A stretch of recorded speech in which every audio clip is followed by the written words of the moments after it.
Ռուսաստանցի գործարար Սամվել Կարապետյանը, որը քաղաքական ճանապարհ է սկսել Հայաստանում, որոշել է ուղերձով դիմել հայ ժողովրդին։ Այս ուղերձը նախ ցույց է տալիս մի բան, որ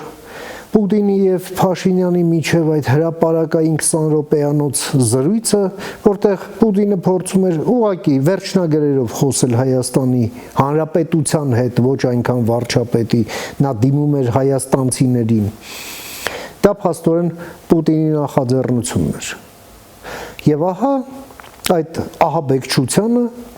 միանում է նաև Սամվել Կարապետյանը։ Ինչ է ասում նա. բարեկամ Ռուսաստանին տարածաշրջանից հանելը եւ այլն եւ այդպես շարունակ, հա, բերում է աղքատության, բևեռացվածության, տնտեսության փլուզման եւ այլն։ Այսինքն Ռուսաստանի սպառնալիքների ռետրանսլյատորի է վերածվել պարոն Սամվել Կարապետյանը, որն է լինելու հայ ժողովրդի պատասխանը սրան եւ ցանկացած ինքնասիրություն ունեցող Հայաստանի քաղաքացու համար։ Բնականաբար մերժումը այս ամենի, որովհետեւ Սամվել Կարապետյանը փորձում է սառնարանի պարունակությունը դնել արժանապատվության եւ ինքնասիրության,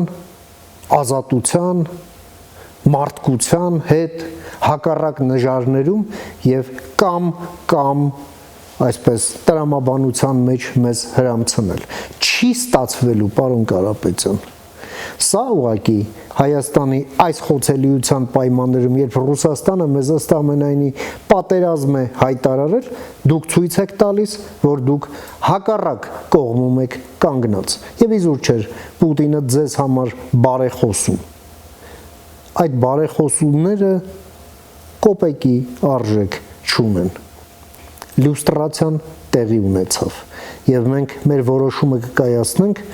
եւ թույլ չենք տա, որպեսզի Պուտինի կամ հավաքական Պուտինի պլանները Հայաստանում իրագործվեն։ Համաձայն ես, միացիր մեզ։